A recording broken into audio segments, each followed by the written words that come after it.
കഥ തുടരുന്നു. ആ മുറിയിൽ എത്തിയവരൊക്കെ ചന്തുവിനെയും DSP വിജയദാസിനെയും മാറി മാറി നോക്കി. അവർക്കാർക്കും യാതൊന്നും വ്യക്തമായില്ല. ചന്തുവിൻ്റെ ചുണ്ടിൽ പരിഹാസ രൂപത്തിലുള്ള ഒരു ചിരി വിടർന്നു. നിങ്ങൾ എന്നെ ബാസ്റ്റേഡ് എന്നേ വിളിക്കുകയുള്ളൂ എന്ന് എനിക്കറിയാം. ഒരർത്ഥത്തിൽ അത് ശരിയുമാണല്ലോ. എന്നെ സൃഷ്ടിച്ചത് നിങ്ങളായതുകൊണ്ട് ആ പദം എനിക്ക് വളരെ അനുയോജ്യം തന്നെയാണ്. മുഖത്ത് ഒരു പ്രഹരമേറ്റതുപോലെ വിജയദാസിന് തോന്നി. അദ്ദേഹം ചന്തുവിൻ്റെ നേരെ മുച്ചാൻ വടി ഓങ്ങി. തൊട്ടുപോകരുത് തന്നെ. അദ്ദേഹത്തിൻ്റെ നേരെ കൈ ചൂണ്ടിക്കൊണ്ട് ഉറച്ച ശബ്ദത്തിൽ അയാൾ പറഞ്ഞു. കഴിഞ്ഞതൊക്കെ കഴിഞ്ഞു. ഇനി ഞാൻ ക്ഷമിച്ചെന്ന് വരില്ല. വിജയദാസ് വടി താഴ്ത്തി. പിന്നെ തിരിഞ്ഞ ഡോക്ടറെ നോക്കി. ക്രിമിനൽ കേസാണെന്ന് അറിഞ്ഞുകൊണ്ട് തന്നെ നിങ്ങൾ ഈ മനുഷ്യനെ ഇവിടെ അഡ്മിറ്റ് ചെയ്തതെന്തിന്? സാർ, ഇയാൾ എന്നെ കൊല്ലുമെന്ന് ഭീഷണിപ്പെടുത്തി. സി. SP വീണ്ടും ചന്തുവിൻ്റെ നേരെ തിരിഞ്ഞു. ജയിലിൽ നിന്നിറങ്ങിയ ഉടനെ വീണ്ടും കത്തിക്കുത്ത്. You are under arrest. Chandu പൊട്ടിച്ചിരിച്ചു. ഷട്ടപ്പ്. അയാൾ ചിരി നിർത്തി. മിസ്റ്റർ SP സാർ, ഞാൻ ആരെയും കുത്തിയിട്ടില്ല. വേണമെങ്കിൽ ഒരു അടിപിടി കേസ് എൻ്റെ പേരിൽ ചാർജ് ചെയ്യുന്നതിൽ തെറ്റൊന്നുമില്ല. അപ്പോൾ ഇത് ഭൈരവൻ എന്നൊരു ഗുണ്ടയാണ് ഇയാളെ കുത്തിയത്. സാക്ഷികൾ കാണും. പക്ഷെ അയാളെ പേടിച്ച് അവർ പറയുമോയെന്നറിയില്ല. അയാൾ തിരിഞ്ഞ് സീതയെ നോക്കി. നീ പറയുമോടി ഭൈരവനാണിത് ചെയ്തതെന്ന്? ഞാൻ പറയാം. അയാളെ എങ്ങനെ കുത്തിയത്? SP കടുപ്പിച്ചൊന്ന് മൂളി. പിന്നെ SI വിക്രമിനോടായി പറഞ്ഞു. ഡോക്ടേഴ്സിൻ്റെയും മറ്റും മൊഴിയെടുത്തിട്ട് ഇയാളെ ഇവിടെ നിന്ന് മാറ്റണം. ചന്തുവിൻ്റെ പേരിലും കേസെടുത്തേര്. Yes sir. SP തിരിച്ചു നടന്നു. ഒന്ന് നിൽക്കണേ. ചന്തു പിന്നാലെ ചെന്നു. SP കാലുകൾ നിശ്ചലമായി. ഇനിയും എന്നെ ദ്രോഹിക്കാൻ ശ്രമിച്ചാൽ നിങ്ങൾ എൻ്റെ ഡാഡിയാണെന്ന് ഞാൻ ഓർക്കില്ല. Be careful. വിജയദാസിൻ്റെ പല്ലുകൾ ഞെരിഞ്ഞമർന്നു. നിൻ്റെ ഓരോ എല്ലുകളും ഞാൻ ഊരിയെടുക്കും പട്ടി. നമുക്ക് കാണാം. ഇരുവരും സ്വരം താഴ്ത്തി സംസാരിച്ചതുകൊണ്ട് ആർക്കും അത് വ്യക്തമായില്ല. എങ്കിലും ചന്തു SP ഡാഡി എന്ന് വിളിച്ചതിൽ അവർക്കൊക്കെ അമ്പരപ്പായിരുന്നു. നീ വാടി പെണ്ണെ. ചന്തു സീതയെ വിളിച്ചു. ഇനിയുള്ള കാര്യങ്ങളൊക്കെ പോലീസ് ഏമാന്മാർ നോക്കിക്കൊള്ളും. അങ്ങനെയങ്ങ് പോകാൻ വരട്ടെ. SI വിക്രം നിവർന്നു നിന്നു. തൻ്റെ പേരിൽ കേസുണ്ടെന്ന് അറിയില്ലേ? കേസും കോടതിയും ജയിലുമൊക്കെ ചന്തുവിന് നല്ല പോലെ അറിയാം സാറേ. ആവശ്യമുള്ളപ്പോൾ അറിയിച്ചാൽ മതി. സ്റ്റേഷനിൽ വന്ന് സാറിനെ കണ്ടുകൊള്ളാം. SIയുടെ പ്രതികരണത്തിന് കാത്തു നിൽക്കാതെ സീതയെയും വിളിച്ചുകൊണ്ട് ചന്തു ഇറങ്ങിപ്പോയി. അപ്പോൾ നേരം സന്ധ്യയോടടുത്തിരുന്നു. വന്ന ജീപ്പിൽ തന്നെയാണ് അവർ തിരികെ പോയതും. ചാത്തുണ്ണി മുതലാളി കുഴപ്പമുണ്ടാക്കാതിരുന്നാൽ മതിയായിരുന്നു. അങ്ങേരുടെ ആൺമക്കൾ മഹാ ചീത്തകളാ, സീത പറഞ്ഞു. ചന്തുവണ്ണൻ ജീപ്പുമായി പോന്ന വിവരം ഇപ്പോൾ അവർ അറിഞ്ഞിട്ടുണ്ടാകും. നീ പേടിക്കാതിരിക്കുക പെണ്ണേ. ജനിച്ചാൽ ഒരിക്കൽ മരിക്കണം. അത് ഇത്തിരി നേരത്തെയായാൽ അത്രയും നല്ലത്. ഒന്നുമല്ലെങ്കിൽ ഒരു നല്ല കാര്യത്തിന് വേണ്ടിയല്ലേ? ചന്തു ചിരിച്ചു. അയാളുടെ മനസ്സിൽ അപ്പോൾ ക്രോബ്ര കരാട്ടെ സ്കൂളും അവിടുത്തെ പ്രാക്ടീസുമൊക്കെ നിറഞ്ഞു നിൽക്കുകയായിരുന്നു. ബ്ലാക്ക് ബെൽറ്റ് ടെസ്റ്റും മെറീനയുടെ ചുംബനവും. എതിരെ ഒരു ലോറി ഇരമ്പി പാഞ്ഞു വന്നപ്പോൾ ചന്തു ചിന്ത വിട്ടുണർന്നു. പൊടുന്നനെ ജീപ്പ് വെട്ടിച്ചു മാറ്റിയതിനാൽ അപകടം ഒഴിവായി. തൻ്റെ നാട്ടിലെ ആ കവലയുടെ പേരെന്താ? ചന്തു തിരക്കി.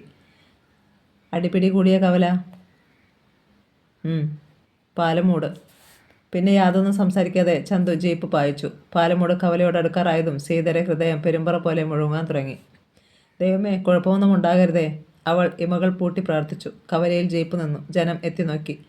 ആദ്യം ചന്തുവും പിന്നാലെ സീതയും ഇറങ്ങുന്നത് കണ്ടപ്പോൾ അവർ മൂക്കത്ത് വിരൽ വെച്ചു. ഇവർ തിരിച്ചു വന്നോ? ഞാൻ വിചാരിച്ചത് പോയ വഴിയെ പോകുമെന്നാ. ഇത്തിരി കൂടി നേരത്തെ വന്നിരുന്നെങ്കിൽ കാണാമായിരുന്നു പൂരം. റോബിക്കുഞ്ഞു റെഞ്ഞുമോനുമൊക്കെ ഇപ്പോൾ ബംഗ്ലാവിൽ ചെന്ന് കാണുകയില്ല. എന്തായാലും ഇവിടെ ചിലത് നടക്കുമെന്നാണ് എനിക്ക് തോന്നുന്നത്. അങ്ങനെ പോയി പൊതുജനങ്ങളുടെ അഭിപ്രായം. നീ പോയിക്കോടി, ചന്തു സീതയോട് പറഞ്ഞു. ഇനി അവൻ ഉപദ്രവിക്കാൻ വരികയാണെങ്കിൽ എന്നോട് പറഞ്ഞാൽ മതി. ഞാൻ ഇവിടെയൊക്കെ തന്നെ കാണും. അത്ര വേഗം പോകാൻ പറ്റുമോ? എൻ്റെ പേരിൽ പോലീസ് കേസ് ഉണ്ടായിപ്പോയില്ലേ? പലരും ഇത് കേട്ടു. ചന്തുവണ്ണൻ ഒറ്റയ്ക്ക് ഇവിടെ? സീത പൂർത്തിയാക്കാൻ അയാൾ സമ്മതിച്ചില്ല. എന്താ, നീ എനിക്ക് കൂട്ടിരിക്കുമോ? ഒന്ന് പോകാൻ നോക്കടി.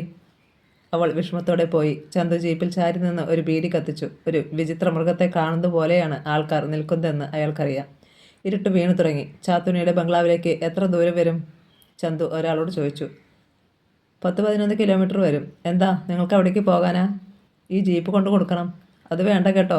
നിങ്ങളിപ്പോൾ തന്നെ ഇവിടെ നിന്ന് രക്ഷപ്പെടുന്നതാണ് നല്ലത്. അല്ലെങ്കിൽ ഭൈരവനും പിന്നെ ചാത്തുണ്ണി മുതലാളിയും അടങ്ങിയിരിക്കുമെന്ന് കരുതണ്ട. സാരമില്ല. ബംഗ്ലാവിലേക്കുള്ള വഴി ഏതാ? അയാൾ കഴിച്ചുകൊണ്ടി. ചന്തു ജീപ്പിൽ കയറിയിരുന്നു. പട്ടഷാപ്പിൻ്റെ മുന്നിലെത്തിയപ്പോൾ നിർത്തിയിട്ട് ഇറങ്ങി. 200 ഇങ്ങത്താ. ചന്തുവിനെ കണ്ടപ്പോൾ കുടിയാന്മാരിൽ പലരും വിവിധയോടെ എണീറ്റു. അയാൾ അത് ശ്രദ്ധിച്ചതേയില്ല. നിന്നുകൊണ്ട് തന്നെ പട്ട അകത്താക്കി. പണം നൽകിയിട്ട് തിരികെ ജീപ്പിലേക്ക്. കാഞ്ഞ പുളിയ, കുടിയന്മാർ പറഞ്ഞു. ആ പോക്ക് കണ്ടില്ലേ? വഴിയിൽ ചിലരോട് തിരക്കിയതിന് ശേഷമാണ് ചന്തു ചാത്തുണ്ണിയുടെ ബംഗ്ലാവ് കണ്ടെത്തിയത്. അല്പം ഉയർന്ന പ്രദേശത്ത് സകലവിധ പ്രൗഢിയോടെയും തലയുയർത്തി നിൽക്കുന്ന കൂറ്റൻ ഇരുനില മാളിക. ഗേറ്റിൽ വാച്ചറുണ്ടായിരുന്നു. അവിടുത്തെ ജീപ്പാണെന്ന് കണ്ടപ്പോൾ അയാൾ ഗേറ്റ് തുറന്നു കൊടുത്തു. പോർട്ടിക്കോവിൽ ജീപ്പ് നിർത്തിയിട്ട് ചന്തു ഇറങ്ങി കോളിംഗ് ബെൽ അമർത്തി. ചില നിമിഷങ്ങൾ കഴിഞ്ഞപ്പോൾ വാതിൽ തുറക്കപ്പെട്ടു. മോളിക്കുട്ടി, ചാത്തുണ്ണിയുടെ മകൾ. ചന്തുവിനെ കണ്ട് അവൾ ഞെട്ടലോടെ പിന്നോട്ട് മാറി. ജീപ്പിൻ്റെ കീ തരാനാ വന്നത്. അയാൾ അത് നീട്ടി. താങ്ക്സ്, നിങ്ങൾക്ക് അല്പം ബുദ്ധിമുട്ടുണ്ടാക്കിയതിന് മാപ്പ്. ചന്തു തിരിച്ചു നടന്നു. മമ്മി, മോളിക്കുട്ടി വിളിച്ചു. എന്താ മോളെ? സൂസമ്മ ഓടി വന്നു. ആ റൗഡി. ആര്? പാലമുട്ടിൽ വെച്ച് നമ്മളെ ജീപ്പിൽ നിന്ന് ഇറക്കിയവൻ. എവിടെ? ജീപ്പിൻ്റെ കീ തന്നിട്ട് പോയി. എൻ്റെ ദൈവമേ! ചന്തു ഗേറ്റ് കടന്നു പോകുന്നത് സൂസന്നെ കണ്ടു. വാച്ചർ അവനെ വിടരുത്, അവർ വിളിച്ചു പറഞ്ഞു. നിൽക്കടാ അവിടെ. അത് കേട്ടതോടെ വാച്ചർ മുന്നോട്ട് കുതിച്ചു. ചന്തു തിരിഞ്ഞു നിന്നു. എന്തു വേണം? വാച്ചർ പരിങ്ങി. ഒന്ന് അമർത്തി മുളിയിട്ട് അയാൾ നടന്നുപോയി. തനിക്ക് എന്തിനാണോ ശമ്പളം തന്ന് ഇവിടെ നിർത്തിയിരിക്കുന്നത്? സൂസന്നെ വാച്ചറോട് ചീറി. ഒരു റൗഡി ഇവിടെ അതിക്രമിച്ച് കടന്നു വന്നിട്ട്? വാച്ചർ മിണ്ടിയില്ല. ചാത്തുണ്ണിയും മക്കളും ആ അവസരത്തിൽ മറ്റൊരിടത്ത് പോയിരിക്കുകയായിരുന്നു. അവർ പോയി ഏതാണ്ട് 10 മിനിറ്റ് കഴിഞ്ഞപ്പോഴായിരുന്നു ചന്തുവിൻ്റെ വരവ്. ചാത്തുണ്ണിയും മറ്റും തിരികെ എത്തിയപ്പോൾ അർദ്ധരാത്രി കഴിഞ്ഞിരുന്നു. മുറ്റത്ത് ജീപ്പ് കണ്ട് അവർ അത്ഭുതപ്പെട്ടു. ഭാര്യയിൽ നിന്നും മകളിൽ നിന്നും വിവരങ്ങൾ മനസ്സിലാക്കിയ ചാത്തുണ്ണി ആൺമക്കളെ നോക്കി അലറി. എനിക്കെതിരെ സംസാരിക്കാൻ പോലും ഈ നാട്ടിൽ ഒരു പട്ടിയും വളർന്നിട്ടില്ല. ഇന്ന് ഒരു വരുത്തൻ എന്നെ നോക്കി നാണം കെടുത്തി. നാളത്തെ പ്രഭാതത്തിൽ അവൻ്റെ ശവം നീലിപ്പുഴയിൽ ഒഴുകി നടക്കണം. ശരി ഡാഡി. റോബിന് റെന്നി അപ്പോൾ തന്നെ പാലമുട്ടിലേക്ക് ബൈക്കിൽ പാഞ്ഞു. പക്ഷേ വിജനമായ റോഡും പീഡിക തിണ്ണകളും മാത്രമേ അവർക്ക് കാണുവാൻ കഴിഞ്ഞുള്ളൂ. ചന്തു അവിടെയെങ്ങുമില്ലായിരുന്നു. അവർ നിരാശയോടെ തിരികെ പോയി. അടുത്ത പ്രഭാതം ചന്തു ചായക്കടയിലേക്ക് കയറി ചെന്നു. ഒരു കടുങ്കാപ്പിതാ. കടയിലുണ്ടായിരുന്നവരും കടക്കാരുമൊക്കെ അയാളെ തുറച്ചു നോക്കി. പലർക്കും അയാളുടെ ഒരു തരം ആരാധനയായിരുന്നു. ബെഞ്ചിലിരുന്നിട്ട് അയാൾ ഒരു ബീഡി എടുത്ത് ചുണ്ടത്ത് വെച്ചു. തീപ്പെട്ടിയുണ്ടോ? അടുത്തിരുന്നയാൾ തീപ്പെട്ടി കൊടുത്തു. അയാൾ ബീഡി കത്തിച്ച് പുക ഊതിപ്പറത്തി. ഇവിടെ എന്തെങ്കിലും പണി കിട്ടുമോ? ചന്തു തിരക്കി. എന്ത് പണിയറിയാം? എന്തും. അപ്പോൾ ഇവിടെ തന്നെ കൂടാനാ ഭാവം? ചോദിച്ചവനെ കടുപ്പിച്ചെന്ന് ചന്തു നോക്കി. അയാൾ തലകുനിച്ചു. ഇവിടെ ഏറ്റവും കൂടുതൽ തൊഴിലാളികൾ ഉള്ളത് ചാത്തുണ്ണി മുതലാളിക്കാ. പിന്നെയുള്ളത് അബ്കാരി അവറാച്ചന. അങ്ങേരുടെ അടുത്തൊന്ന് പോയി നോക്ക്. ചാത്തുണ്ണി അവറാച്ചനും കീരിയും പാമ്പും പോല. കാപ്പി കുടിച്ചിട്ട് ചന്തു റോഡിലിറങ്ങി. അന്ന് ചന്ത ദിവസമായിരുന്നു. പാലമുട്ടിൽ നല്ല തിരക്ക്. കിഴക്കൻ മലയിലേക്കുള്ള സാധനങ്ങളൊക്കെ അവിടെ നിന്നാണ് ആൾക്കാർ വാങ്ങിക്കൊണ്ടു പോകുന്നത്. ചന്തയിലെ കോലാഹലങ്ങൾ കണ്ടുകൊണ്ട് ചന്തു ഒരു കലിങ്കിലിരുന്നു. 6 വർഷത്തിന് ശേഷം ആദ്യമായാണ് ഇത്തരം ഒരു അന്തരീക്ഷം കാണുന്നത്. ആഹാ, ഇവിടെ ഇരുന്ന് സ്വപ്നം കാണുക. ശബ്ദം കേട്ട് അയാൾ തിരിഞ്ഞു നോക്കി. കയ്യിൽ ചെറിയ ഒരു കുട്ടയുമായി സീത. നീ എവിടെ പോകുക? ചന്തയിൽ ഇത്തിരി മീൻ മേടിക്കാൻ. തലേന്ന് കണ്ടതിനേക്കാൾ സുന്ദരിയായിരിക്കുന്നു അവളെന്ന് അയാൾക്ക് തോന്നി. ഭൈരവൻ പിന്നെ വന്നോടേ? ഇല്ല. നീ പോയിക്കോ. വരുന്നോ? എവിടെ? വീട്ടിലേക്ക്. കപ്പ പുഴുങ്ങിത്തരാം. സൽക്കാരമൊക്കെ നിന്റെ മറ്റവന് ശൃംഗരിക്കാൻ വന്നിരിക്കുന്നു. പോകാൻ നോക്കടി. സീതയുടെ കണ്ണുകൾ നിറഞ്ഞു. ചന്തു നീട്ടിത്തുപ്പി. ആൾക്കാർ അവജ്ഞയോടെ സീതയെ നോക്കി. അവൾ ചന്തയിലേക്ക് പോകാതെ തിരികെ ഓടിക്കളഞ്ഞു. 10 മണിയായതോടെ ചന്തയിലെ തിരക്ക് വീണ്ടും വർദ്ധിച്ചു. മത്സ്യവും പച്ചക്കറികളുമായി നിരവധി ലോറികൾ എത്തി. ചന്തു വെറുതെ ചന്തക്കുള്ളിലൂടെ നടന്നു. പൊടുന്നനെയാണ് ഒരു ജീപ്പ് ഇരമ്പിപ്പാഞ്ഞെത്തിയത്. അത് കൂട്ടിയിട്ടിരുന്ന മരച്ചീനിയും അത് തൂക്കിക്കൊടുക്കുന്ന ത്രാസുമൊക്കെ ഇടിച്ചു തെറിപ്പിച്ചു. ആൾക്കാർ നിലവിളിയോടെ ഓടിമാറി. ചന്തു തലത്തിരിച്ചു. ജീപ്പിൽ നിന്നും 2 പേർ ചാടിയിറങ്ങി. അയ്യോ, റോബിനും റെന്നിക്കുഞ്ഞും ആരോ പറയുന്നത് ചന്തു കേട്ടു. അവരുടെ പിന്നാലെ ഭൈരവനും മറ്റൊരാളും ഉണ്ടായിരുന്നു. അവനാണ്. ഭൈരവൻ ചന്തുവിനെ ചൂണ്ടിക്കാണിച്ചു. റോബിനും റെന്നിയും മെല്ലെ അയാളുടെ അരികിലേക്ക് വന്നു. ആൾക്കാർ അകന്നു മാറി നിന്ന് അവിടേക്ക് ഉറ്റുനോക്കി. ഇന്നിനി ഇവിടെ ചോരപ്പുഴ ഒഴുകുമെന്ന് അവർക്കറിയാം. തല്ലാനും കൊല്ലാനുമൊന്നും ഭയമില്ലാത്തവരാണ് റോബിനും റെന്നിയും. ചന്തുവിനെ ഇന്ന് അവർ തുണ്ടം തുണ്ടമാക്കുമെന്ന് അവർ കരുതി. തൻ്റെ നേരെ നടക്കുന്നവരെ ചന്തു ശ്രദ്ധിച്ചു. ജീൻസും മഞ്ഞ ഷർട്ടുമാണ് ഇരുവരുടെയും വേഷം. കാലിൽ ഷൂസ്, കൈത്തണ്ടയിൽ ഓരോ സ്വർണ്ണ ചെയിൻ, കഴുത്തിലുമുണ്ട് കനത്ത മാല. മുതലാളി പിള്ളേർക്ക് ചേരുന്ന വേഷം. ഒരു നിമിഷം ചന്തുവിൻ്റെ മനസ്സ് ഭൂതകാലത്തിലേക്ക് പോയി. മെറീനയെ പിന്നിലിരുത്തി നാട് ചുറ്റുന്നത്, കൂളിംഗ് ഗ്ലാസ് വെച്ച് സിഗരറ്റ് പുകച്ച് സമ്പന്നരിൽ സമ്പന്നനായി. എടാ, അലർച്ച കെട്ട് ചന്തു ചിന്തയിൽ നിന്നുണർന്നു. റോബിൻ്റെ ശബ്ദമായിരുന്നു. ചന്തു ഒരു ബീഡി കത്തിച്ചു. നിന്നെ തന്നെയാണ് വിളിച്ചത്. എനിക്ക് കാതിന് കേൾവിക്കുറവൊന്നുമില്ല, ചന്തു പറഞ്ഞു. ഇമ്മണി പതിയെ പറഞ്ഞാലും കേൾക്കാം. സ്കൗണ്ടറൽ. ആ പറഞ്ഞത് നിന്റെ തന്തയുടെ പേര്. ഇനി എൻ്റെ പേര് വിളിക്കേ. ഞാൻ ചന്തു. കോപവും വിഷമവും ഒക്കെ ഒന്നിച്ചുണ്ടായി റോബിന്. തന്നെ ഇതുവരെ ആരും തന്തയ്ക്ക് വിളിച്ചിട്ടില്ല. ഇപ്പോൾ ഒരുവൻ, അതും ഇത്രയും ആൾക്കാരുടെ മുന്നിൽ വെച്ച്, അവനത് സഹിച്ചില്ല. നീ വലിയ ഗുണ്ടയാണ് അല്ലേ? എന്ന് ഞാൻ പറഞ്ഞില്ലല്ലോ. ഇന്നലെ ഞങ്ങളുടെ ജീപ്പ് നീ ബലമായി കൊണ്ടുപോയി. എന്നിട്ട് ബംഗ്ലാവിൽ വന്ന് ഭീഷണി മുഴക്കി. ദേ, കള്ളം പറയരുത്. ഞാൻ ജീപ്പ് കൊണ്ടുപോയി എന്നത് ശരി തന്നെയാ. പക്ഷേ ബംഗ്ലാവിൽ വന്ന് അനാവശ്യമായി ഒരക്ഷരം പോലും സംസാരിച്ചിട്ടില്ല. ചാത്തുണ്ണിയോടും മക്കളോടും കളിക്കാൻ മാത്രം നീ വളർന്നോടാ വരത്താ. ചാത്തുണ്ണി? അയാൾ ആരാ? ദൈവമോ? എനിക്കൊരു ചാത്തുണ്ണിയെ അറിയൂ. അത് ഞങ്ങളുടെ നാട്ടിലെ കക്കൂസ് കുഴിക്കുന്നവനാ. എന്നാൽ ഈ ചാത്തുണ്ണിയെ കൂടി ഒന്നറിയടാ. റെന്നി അത് പറഞ്ഞതും ചന്തുവിനെ അടിച്ചതും ഒന്നിച്ചായിരുന്നു. ചന്തു പിന്നോട്ട് വേച്ചുപോയി. ആ തക്കത്തിന് റോബിനും ചാടി വീണു. എന്തെങ്കിലും ചെയ്യാൻ കഴിയുന്നതിന് മുമ്പ് അടിയുടെ പൂരമായിരുന്നു. ഭൈരവനും ഒപ്പമുണ്ടായിരുന്നു. ഗുണ്ടയും കിട്ടിയ അവസരം ശരിക്കും വിനിയോഗിച്ചു. ഫുട്ബോൾ കണക്കെ അവർ ചന്തുവിനെ തൊഴിച്ചെറിഞ്ഞു. ജനം സ്തബ്ധരായി നിന്നു. ചന്തു അവരെ അടിച്ചു പൊടിയാക്കുമെന്നാണ് പലരും കരുതിയിരുന്നത്. എന്നുവെച്ചാൽ റോബിനും റെന്നിയും ആരാ? ആടിനെയും കോഴിയുമൊക്കെ അറക്കുമ്പോൾ ചുടുചോര മടുമടാന്ന് കുടിക്കുന്നവന്മാരാ, ഒരാൾ പറഞ്ഞു. പച്ചച്ചോര കുടിച്ചാൽ എന്നാ ശക്തിയാണെന്നറിയാമോ? അതിനാരും മറുപടി പറഞ്ഞില്ല. ചന്തുവിൻ്റെ മൂക്കിലൂടെയും വായിലൂടെയും ചോര ഒഴുകി. അവർ അയാളെ അടിച്ചെടുത്ത് തക്കാളിപ്പഴങ്ങൾക്കിടയിലേക്ക് എറിഞ്ഞു. അവിടെ കിടന്ന ചന്തു ഞരങ്ങി. മതി, ഇനി അടിച്ചാൽ ഇവൻ ചത്തുപോകും. റെഞ്ഞ് മുന്നോട്ടാഞ്ഞു ഭൈരവനെ തടഞ്ഞു. ഇന്നലെ ഇവനെ കീജായി പാടിയ പട്ടികൾ ആരൊക്കെയാണടാ? ഭൈരവൻ ചുറ്റും നിന്ന ജനത്തെ നോക്കി അലറി. ചുണയുള്ളവനുണ്ടെങ്കിൽ മുന്നോട്ട് വന്നേടാ. തൻ്റെ നഷ്ടമായ ഇമേജ് തിരികെ പിടിക്കുകയായിരുന്നു ഭൈരവൻ. വാ പോകാം, റോബിൻ വിളിച്ചു. അവർ ജീപ്പിൽ കയറാൻ ഭാവിക്കുമ്പോൾ ആരോ കൈയടിക്കുന്ന ശബ്ദം കേട്ടു. തിരിഞ്ഞു നോക്കി. ചോര പുറം കൈ കൊണ്ട് തുടയ്ക്കുന്നതിനിടയിൽ ചന്തു അവരെ വിളിക്കുകയാണ്. അയാൾ തക്കാളിപ്പഴങ്ങൾക്കിടയിൽ നിന്നും എണീറ്റ് നിവർന്നു നിൽക്കുന്നു. അവർക്കത് വിശ്വസിക്കാൻ കഴിഞ്ഞില്ല. ചന്തു ജീപ്പിനടുത്തേക്ക് വന്നു. ജനം അയാളെ മിഴിച്ചു നോക്കി. നിങ്ങളുടെ കലാപരിപാടികൾ കഴിഞ്ഞു, ഇനി എൻ്റേത് കൂടി കാണണ്ടേ? എൻ്റെ കൈകൊണ്ട് ചാകാനായിരിക്കും ഇവൻ്റെ വിധി. ഭൈരവൻ കൊടുങ്കാറ്റ് പോലെ പാഞ്ഞെടുത്തു. ചന്തു ഒരു കൈകൊണ്ട് അയാളെ തടഞ്ഞു. പിന്നെ കാൽമുട്ട് മടക്കി അവൻ്റെ അടിവയറ്റിൽ ഒറ്റയിടി. എൻ്റെ അമ്മോ എന്ന് നിലവിളിച്ചുകൊണ്ട് ഭൈരവൻ മുന്നോട്ട് കുനിഞ്ഞതും വലത് കൈ മുട്ടുകൊണ്ട് നട്ടലിൽ ആഞ്ഞിടിച്ചതും ഒപ്പം കഴിഞ്ഞു. അയാൾ വെട്ടിയിട്ട വാഴ കണക്കെ ചന്തുവിൻ്റെ കാൽ ചുവട്ടിൽ. ചന്തു ഭൈരവനെ എടുത്തുയർത്തി വട്ടം കറക്കി ജീപ്പിൻ്റെ ബോണറ്റിലേക്ക് എറിഞ്ഞു. മുന്നിലെ ഗ്ലാസ് തകർത്തുകൊണ്ട് അയാൾ സീറ്റിൽ വീണ് ഞരങ്ങി. ഈ കാഴ്ച കണ്ട് ജനം കൈയടിച്ചു. റോബിനും റെന്നിയും ഒരേ നേരത്ത് ചന്തുവിനോട് എതിരിട്ടു. പിന്നീട് നടന്നത് സിനിമയിൽ കാണുന്നത് പോലെയുള്ള സ്റ്റണ്ടാണ്. ചന്തു പറന്നടിച്ചു. താടിയെല്ലൊടിഞ്ഞ് ഭൈരവൻ്റെ കൂട്ടുകാരൻ ഗുണ്ട വീണു. പിന്നെ എണീറ്റില്ല. മൺകലങ്ങൾ കമിഴ്ത്തിയിരിക്കുന്നതിനു മുകളിലേക്ക് റെന്നി തെറിച്ചു വീണു. കലങ്ങൾ ഉടഞ്ഞുപോയി. പച്ചക്കറി ചന്തയിലും മീൻ ചന്തയിലുമൊക്കെ ഓടി നടന്ന് മൂവരും അടിച്ചു. റോബിനെ ഒരു മീൻകുട്ടയിലേക്ക് ചന്തു അമർത്തി. അവൻ്റെ വായിൽ അളിഞ്ഞ മത്തി കയറി. റെന്നി ഒരു കമ്പെടുത്ത് ചന്തുവിനെ അടിച്ചപ്പോൾ അയാൾ ഒഴിഞ്ഞു മാറുകയും റോബിനെ അടിയേൽക്കുകയും ചെയ്തു. ചന്തു ആ കമ്പ് പിടിച്ചു വാങ്ങി അതിൻ്റെ രണ്ടഗ്രങ്ങളിലും പിടിച്ചിട്ട് കാൽ തുളയിൽ ആഞ്ഞടിച്ചു. കമ്പ് രണ്ടായി ഒടിഞ്ഞു. ഒടിഞ്ഞ രണ്ടഗ്രങ്ങളും ചന്തുവിൻ്റെ 2 കൈകളിലെയും വിരലുകൾക്കിടയിൽ പമ്പരം പോലെ കറങ്ങി. ഇനി നിന്നാൽ ആപത്താണെന്ന് തോന്നി റോബിൻ റെന്നിയെയും വിളിച്ചുകൊണ്ട് ജീപ്പിന് നേരെ ഓടി. ചന്തു വടിയുടെ ഒരു ഭാഗം കറക്കി എറിഞ്ഞു. അത് കൃത്യം റെന്നിയുടെ കാലുകൾക്കിടയിൽ കുരുങ്ങി. അവൻ മുന്നോട്ട് മറിഞ്ഞു. അവിടെ നിന്നെന്നിട്ട് വീണ്ടും ഓടി. ചന്തു പിന്നാലെയും. ജീപ്പിനുള്ളിൽ കിടന്നിരുന്ന ഭൈരവനെ അവർ ചവിട്ടി പുറത്തേക്ക് മറിച്ചു. റോബിൻ ജീപ്പ് സ്റ്റാർട്ട് ചെയ്യുന്നതിന് മുമ്പ് ചന്തു അവനെ വലിച്ച് പുറത്തിറക്കി. അടിവയറ്റിൽ 4 ജടി പാസാക്കി. ചന്തയിൽ ഇത്രയും നാശനഷ്ടങ്ങൾ ഉണ്ടാക്കിയിട്ട് ചുളിവിൽ രക്ഷപ്പെടാമെന്ന് കരുതിയോടാ? പണമെടുക്ക്. ചന്തു അവൻ്റെ പോക്കറ്റ് വലിച്ചു കയറി.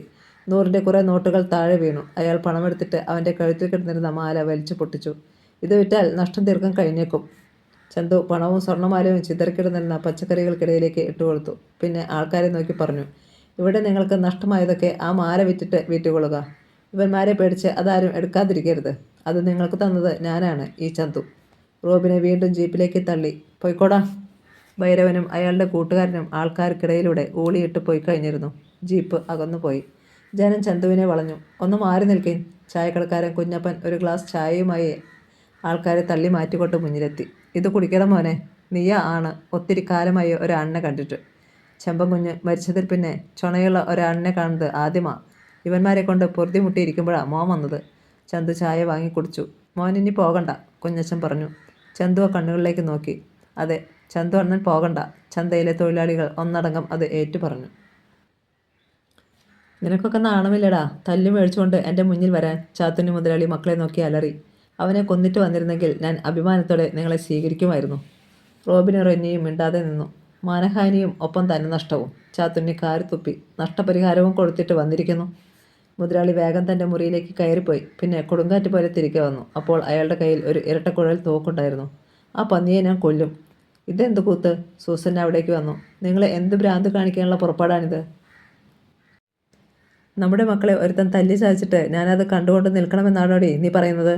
അപ്പോഴാണ് സൂസന്ന ചോരയേൽപ്പിച്ചുകൊണ്ട് നിൽക്കുന്ന മക്കളെ ശ്രദ്ധിച്ചത്. ഏത് മഹാപാപിയാണടാ ഈ ദ്രോഹം ചെയ്തത്?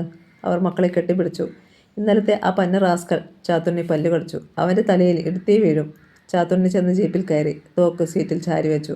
ആനയുടെ മസ്തകം വെടിവെച്ച് പിളർന്നിട്ടുള്ളവനാണ് ഈ ചാത്തുണ്ണി. ഇന്ന് അവൻ്റെ തലയോട് ഞാൻ തകർക്കും. വേണ്ട, നിങ്ങൾ പോകണ്ട. സൂസന ജീപ്പിനടുത്ത് ഓടിച്ചെന്നു. പിന്നെ നിങ്ങളൊന്ന് താഴേക്കിറങ്ങി, ഞാൻ പറയട്ടെ. ചാത്തുണ്ണി അനുസരിച്ചു. വരാനുള്ളത് വന്നു. ഇനിയും നാറാത്തെ നോക്കേണ്ടത് നമ്മുടെ കാര്യമാണ്. നീ പറയുന്നത് ഇവിടെ നിയമവും പോലീസൊന്നുമില്ലേ? ഒന്ന് വിളിച്ചു പറ. അവൻ്റെ ചങ്ക് അവരിപ്പോൾ വെള്ളമാക്കും. അത് മതി ഡാഡി, അതാ നല്ലത്. റോബിനും റെന്നിയും അങ്ങനെ തന്നെ പറഞ്ഞു. ഒരു നിമിഷം ചിന്തിച്ചിട്ട് ചാത്തുണ്ണി പിൻവാങ്ങി. വിസിറ്റിംഗ് റൂമിലെ ടേബിളിലിരുന്ന കറുത്ത ഫോണിനരികിലേക്ക് ധൃതിയിൽ നടന്നു.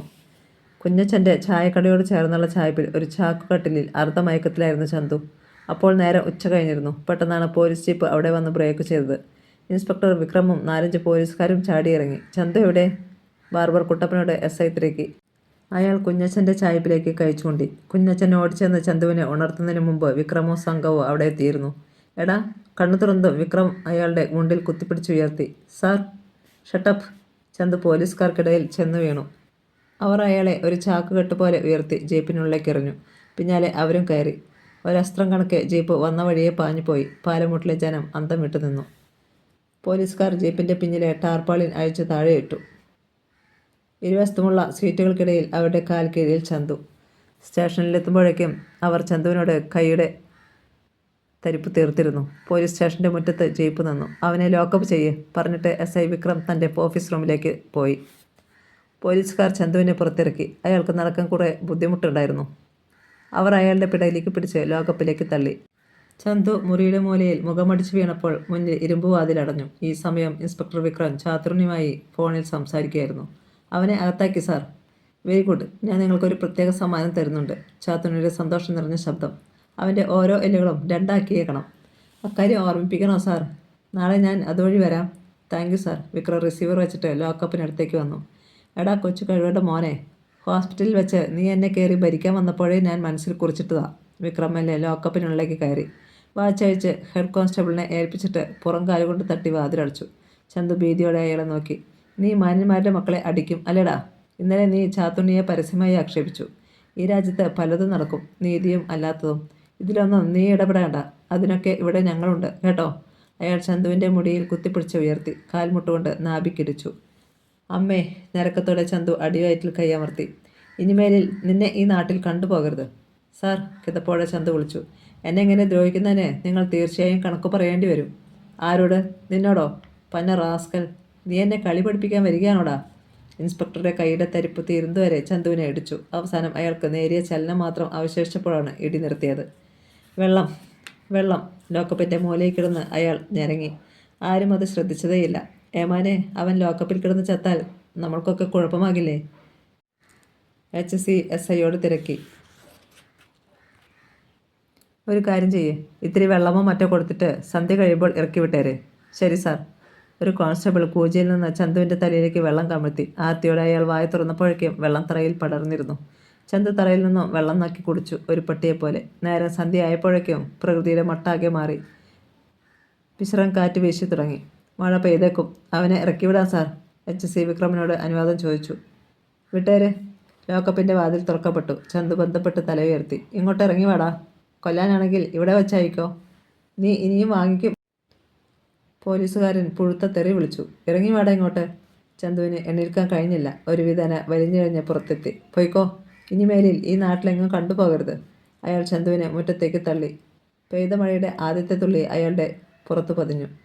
അടിവയറ്റിൽ കൈ അമർത്തിക്കൊണ്ട് ചന്തു എണീറ്റു. അപ്പോഴേക്കും ശക്തമായ മഴ തുടങ്ങിക്കഴിഞ്ഞു. വസ്ത്രങ്ങൾ കീറിപ്പറിഞ്ഞിരിക്കുന്നു. പോക്കറ്റിലുണ്ടായിരുന്ന രൂപ ജീപ്പിനുള്ളിൽ വെച്ച് തന്നെ പോലീസുകാർ കൈക്കലാക്കിയിരുന്നു. ശരീരം നനഞ്ഞപ്പോൾ മുളകുപൊടി പറ്റിയതുപോലെയുള്ള നീറ്റൽ അനുഭവപ്പെട്ടു. ഒരു മദ്യപാനിയെ പോലെ ആടി അയാൾ റോഡിലിറങ്ങി. അപ്പോൾ ഇരുൾ വീണു തുടങ്ങിയിരുന്നു. കാറ്റും മഴയും. ഒരടി മുന്നോട്ട് നീങ്ങാൻ കൂടി വയ്യ. ചന്തു തളർന്നു. ലൈറ്റിട്ടുകൊണ്ട് ഒരു വെളുത്ത മാരുതി കാർ പാഞ്ഞു വന്നു. അയാൾ റോഡിൻ്റെ നടുക്കായിരുന്നു. കാറിൻ്റെ ഹോൺ മുഴങ്ങി. ചന്തു അത് കേട്ടില്ല. അയാളെ തൊട്ടു ഇല്ല എന്ന രൂപത്തിൽ കാർ നിന്നു. ചന്തു അതിൻ്റെ ബോണ്ടിലേക്ക് കുഴഞ്ഞു വീണു. കനത്ത മഴ പെയ്തുകൊണ്ടിരിക്കുമ്പോഴാണ് ഭൈരവൻ കുഞ്ഞച്ചൻ്റെ ചായക്കടയിൽ വന്നു കയറിയത്. നനഞ്ഞൊലിച്ചുള്ള അവൻ്റെ വരവ് കണ്ടപ്പോൾ പലരും ഭയന്നു പോയി. അവൻ്റെ കയ്യിൽ ഒരു വെട്ടുകത്തിയുണ്ടായിരുന്നു. കുഞ്ഞച്ച. ഒരു ബെഞ്ചിലേക്ക് കാൽ ഉയർത്തി വെച്ചുകൊണ്ട് ഭൈരവൻ അലറി. എവിടെയാ ആ വരത്തൻ? താൻ ഇന്ന് രാവിലെ അവന് ചായ കൊണ്ടു കൊടുത്തിട്ട് ഇവിടെ തന്നെ അങ്ങ് താമസിക്കാൻ സപ്പോർട്ട് ചെയ്തില്ലേ? തൻ്റെ പെൺമക്കൾക്ക് അന്തിക്കൂട്ടും ആകുമല്ലോ അല്ലേടാ കിളവാ. കുഞ്ഞച്ചന് 2 പെൺമക്കളാണ്. ഭാര്യ നേരത്തെ മരിച്ചുപോയി. ചെമ്പക്കുഞ്ഞ് ചത്തതിൽ പിന്നെ നീ ആണിനെ കണ്ടത് അവനിൽ മാത്രമാ അല്ലേടാ പട്ടി? ബാക്കിയുള്ളവനൊന്നും ആണല്ലേടാ? കുഞ്ഞച്ചൻ്റെ പെൺമക്കൾ അടുക്കളയുടെ മൂലയിൽ ഭയന്നു നിന്നു. എന്താടാ നിൻ്റെ നാവിറങ്ങിപ്പോയോ? ഭൈരവൻ ഡെസ്കിൽ ആഞ്ഞുവെട്ടി. അതിൻ്റെ ഒരു ഭാഗം പിളർന്നു പോയി. കുഞ്ഞച്ചൻ്റെ ഇടനെഞ്ച് തകർന്നു. ഭൈരവ, ഇതെൻ്റെ അത്താഴമാണടാ. എന്നാൽ പിന്നെ നിനക്ക് ഞങ്ങളെ കൂടി അങ്ങ് കൊല്ലരുതോ? കൊല്ലുമടാ, എല്ലാത്തിനെയും ഞാൻ കൊല്ലും. ഭൈരവൻ ചാടിച്ചെന്ന് കുഞ്ഞച്ചൻ്റെ കഴുത്തിന് പിടികൂടിയിട്ട് വെട്ടുകത്തി തോളിൽ അമർത്തി. പാലമുട്ടിലെ രാജാവ് ഈ ഭൈരവൻ തന്നെയാ. ഒരു നാരിയും ഇവിടെ ഞെളിയാൻ ഞാൻ സമ്മതിക്കൂല. അങ്ങനെ വന്നാൽ അവനെയും അവനെ സഹായിക്കുന്നവരെയും ഞാൻ വെട്ടിനുറുക്കി നീലിപ്പുഴയിൽ ഒഴുക്കും.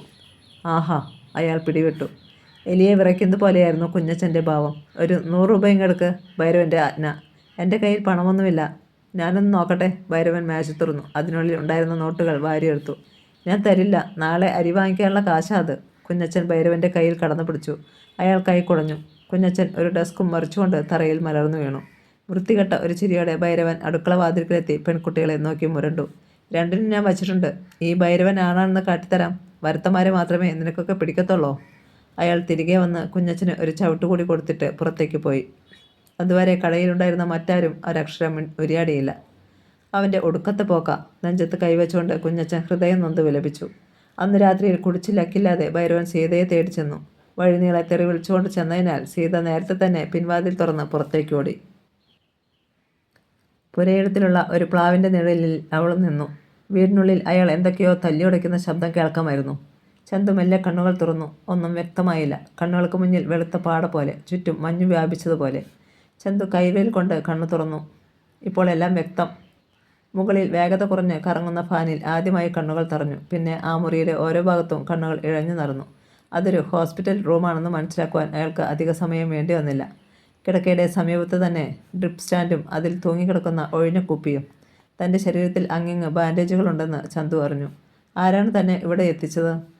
പുറത്തേക്കുള്ള വാതിൽ അടഞ്ഞു കിടക്കുന്നു. ചന്തു ഓർക്കാൻ ശ്രമിച്ചു. താൻ ഏതോ കാറിൻ്റെ മുന്നിൽ ബോധം കെട്ട് വീണ നേരിയ ഓർമ്മ തോന്നി. അവരായിരിക്കുമോ തന്നെ ഇവിടെയാക്കിയത്? വാതിൽ തുറക്കുന്ന ശബ്ദം. അയാൾ തലതിരിച്ചു. വെള്ളരി പ്രാവ് പോലെ ഒരു നേഴ്സ് അകത്തേക്ക് വന്നു. അവളെ കണ്ടാൽ തന്നെ രോഗികളുടെ അസുഖം പകുതി പോകുമെന്ന് തോന്നുന്നു. ചന്തുവിനെ നോക്കി അവൾ മനോഹരമായി ചിരിച്ചു. ഞാൻ മുറിയിൽ നിന്ന് പോയിട്ട് കഷ്ടിച്ച് 5 മിനിറ്റ് ആയി കാണൂ. നേഴ്സ് ട്രേ ടീപ്പോയിൽ വെച്ചു. ആരെയോ കൊല്ലുമെന്നൊക്കെ മയക്കത്തിൽ വിളിച്ച് പറയുന്നത് കേട്ടല്ലോ. ചന്തുവിന് ജാളിത തോന്നി. ഞാൻ എവിടെയാണ്? ഹോസ്പിറ്റലിൽ. ആരാണ് ഇവിടെ കൊണ്ടുവന്നത്? അതൊക്കെ ഉടനെ മനസ്സിലാകും. അവൾ സിറിഞ്ചിൽ മരുന്നെടുത്തു. അങ്ങോട്ട് തിരിഞ്ഞു കിടന്നേ. തിരിഞ്ഞപ്പോൾ ശരീരത്തിൽ നല്ല വേദന. പഞ്ഞി സ്പിരിറ്റിൽ മുക്കി ശരീരത്തിൽ അവൾ സ്പർശിച്ചപ്പോൾ മഞ്ഞുകൊണ്ട് തഴുകുന്ന പ്രതീതി ചന്തുവിനുണ്ടായി.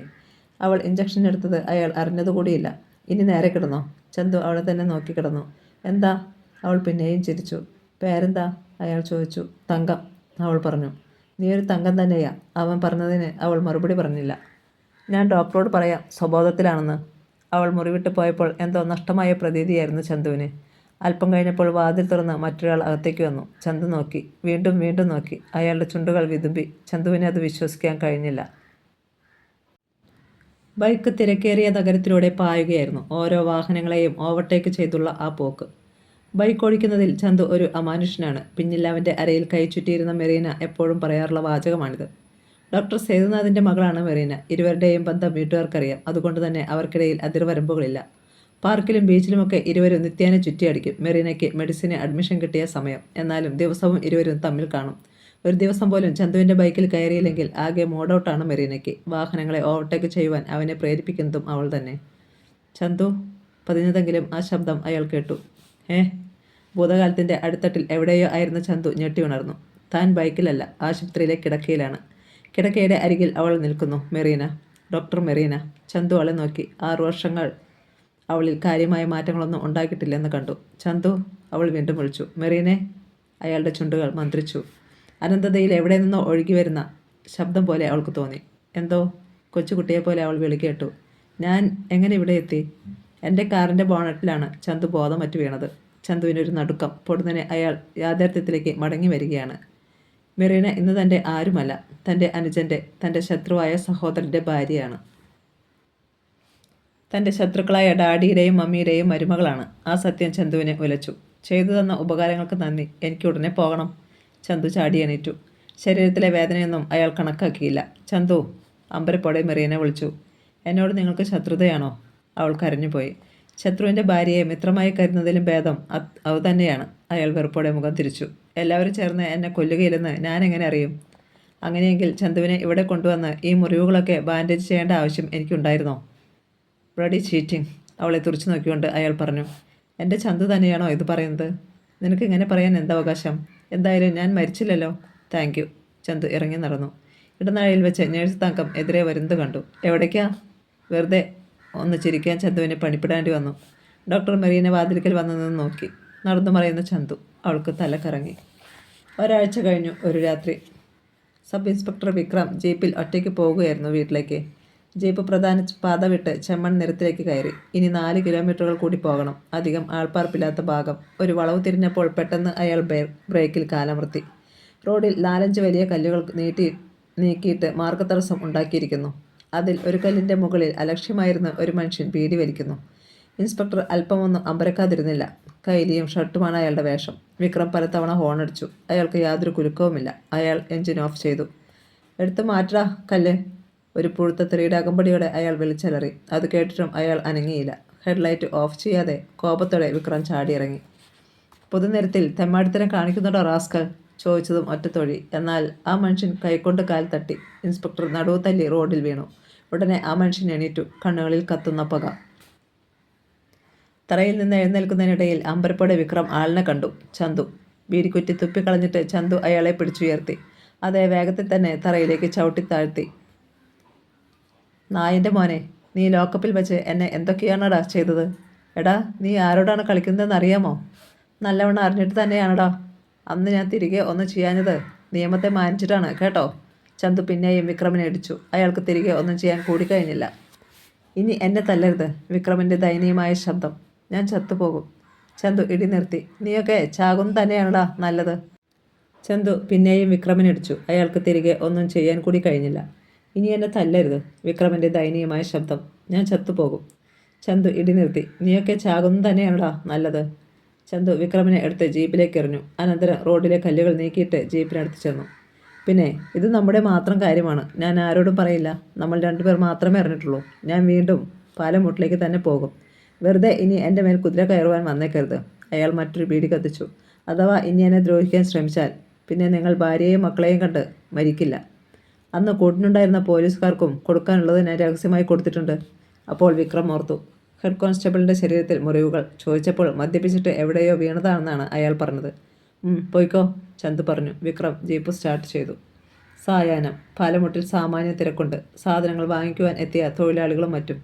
പീടികകളിൽ നല്ല കച്ചവട സമയം. ഒരു ജീപ്പ് വന്നു നിന്നു. അതിൽ നിന്നും റോബിനും റെന്നിയും ഇറങ്ങി. ഭൈരവനും മറ്റൊരു ശിങ്കിടിയും ഉടനെ ഓടി അടുത്തു ചെന്നു.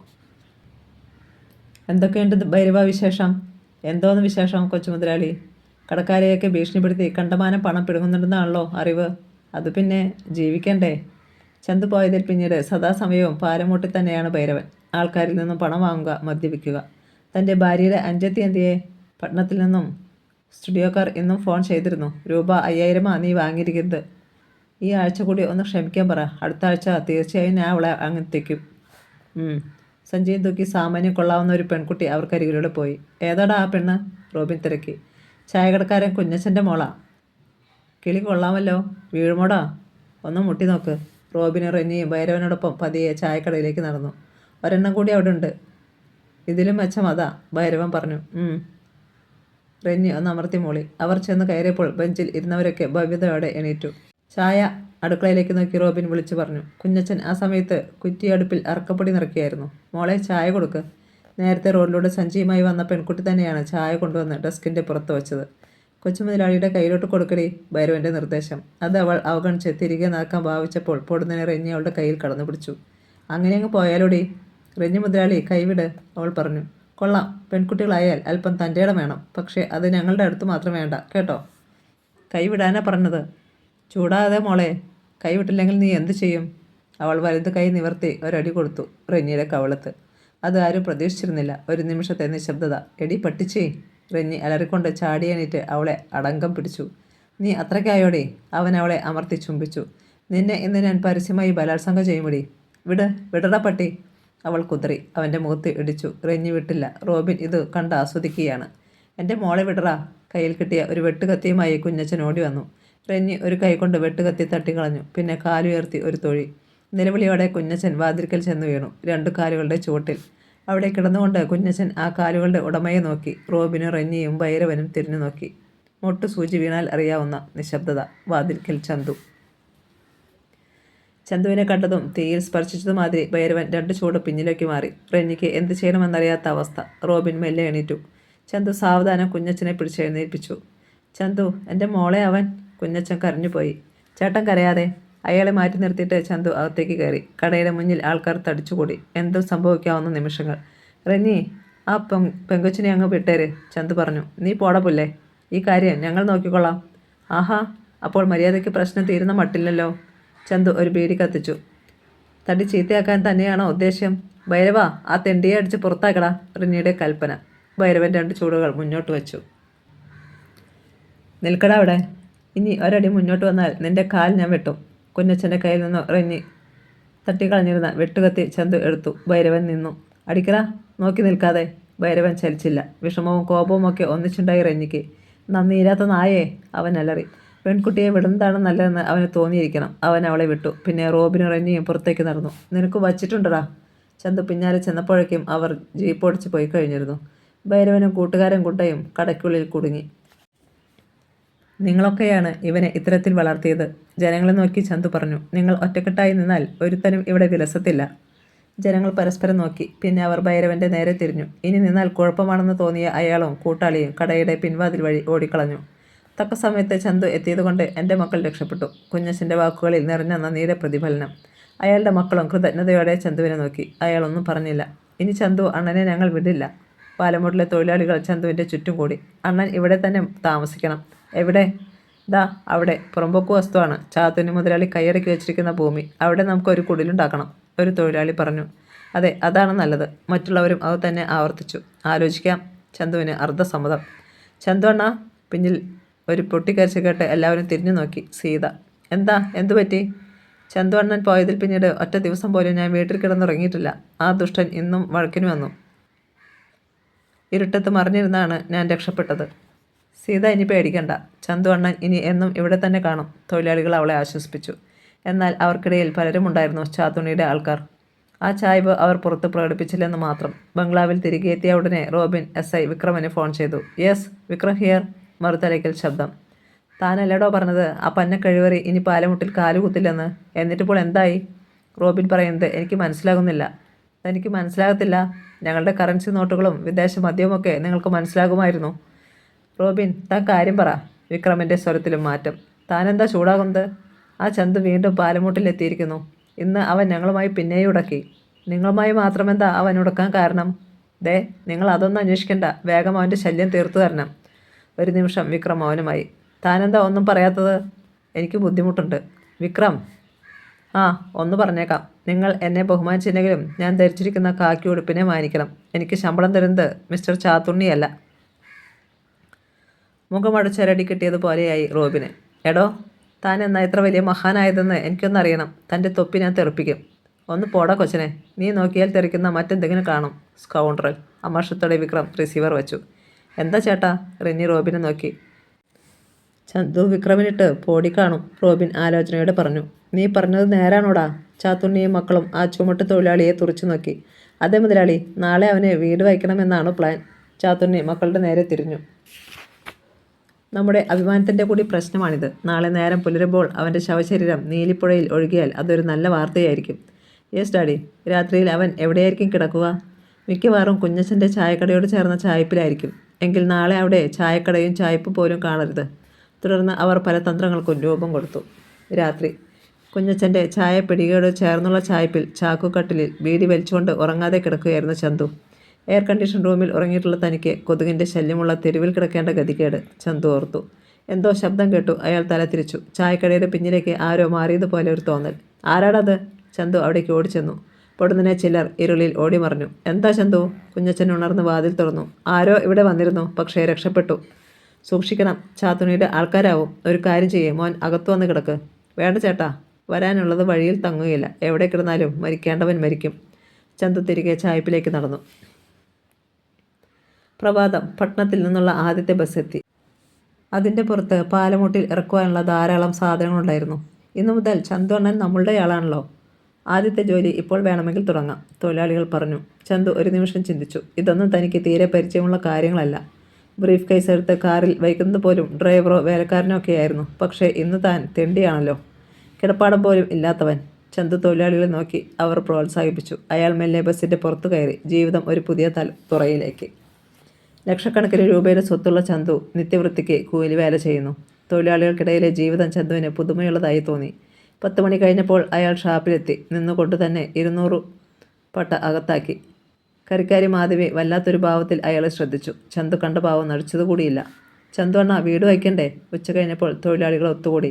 1-2 നാൾ കൂടി കഴിയട്ടെ. വൈകിട്ട് സീത പീടികയിൽ വന്നപ്പോൾ ചന്തുവിൻ്റെ അടുത്തെത്തി. ചന്തു അണ്ണൻ ഒരിക്കലും എൻ്റെ വീട്ടിലേക്ക് ഒന്ന് വരില്ലേ? എന്തിനാടി? ചുമ്മാ എന്നെ രക്ഷിച്ച ആളല്ലേ. വെറുതെ ആൾക്കാരെ കൊണ്ട് അതുമിതും പറയിക്കാനാണോടി? സീതയുടെ മുഖം വാടി. എന്നെ ഭൈരവൻ ചേട്ടൻ അവിടെയിട്ട് വെട്ടിക്കൊല്ലുമ്പോഴെങ്കിലും ഒന്ന് വരണേ. അവൾ കണ്ണു തുറച്ചുകൊണ്ട് നടന്നുപോയി. ചന്തുവിന് വിഷമം തോന്നി. അവിടെ വരെ ഒന്ന് പോകുന്നതിൽ എന്താണ് തെറ്റ്? മോനെ, ഞാൻ എല്ലാം കേട്ടു. ആ പെണ്ണിൻ്റെ വീട്ടിലോട്ട് ചുമ്മാതെ ഒന്ന് പോ. അവളുടെ ഒരു സന്തോഷത്തിന്. ഒരുപാട് കരഞ്ഞിട്ടുള്ള കുട്ടിയാ. ചന്തു ശിരസിളക്കി. പോകാം. ചന്തു എണീറ്റു. അയാൾ പടി കടന്നു വരുന്നത് കണ്ടപ്പോൾ സീതയ്ക്ക് എന്തെന്നില്ലാത്ത ആഹ്ലാദം. ചന്തു അണ്ണൻ വന്നു. അവൾ ഓടി അടുത്തു വന്നു. വാ അണ്ണാ വാ. ഒരു ചെറിയ വീട്, 2 മുറികളും ചെറിയ തിണ്ണയും. ചന്തു തിണ്ണയിൽ കിടന്നിരുന്ന പഴയ ബെഞ്ചിലിരുന്നു. ഞാനിപ്പോൾ കാപ്പി കൊണ്ടുവരാം അണ്ണാ. പെണ്ണെ, നീ എന്തിനാ ഇങ്ങനെ വെപ്രാളപ്പെടുന്നത്? ചന്തു ചിരിച്ചു. ഇവിടെ വന്നിരിക്കുന്നത് മന്ത്രിയോ കളക്ടറോ മറ്റോ ആണോ? എനിക്ക് അവരെക്കാളൊക്കെ വലിയ ആളാ ചന്തു അണ്ണൻ. അവൾ അകത്തേക്ക് പോയി. അല്പനേരത്തിനുള്ളിൽ കടും കാപ്പി കൊണ്ടുവന്നു. സീതയുടെ അച്ഛനും അമ്മയും.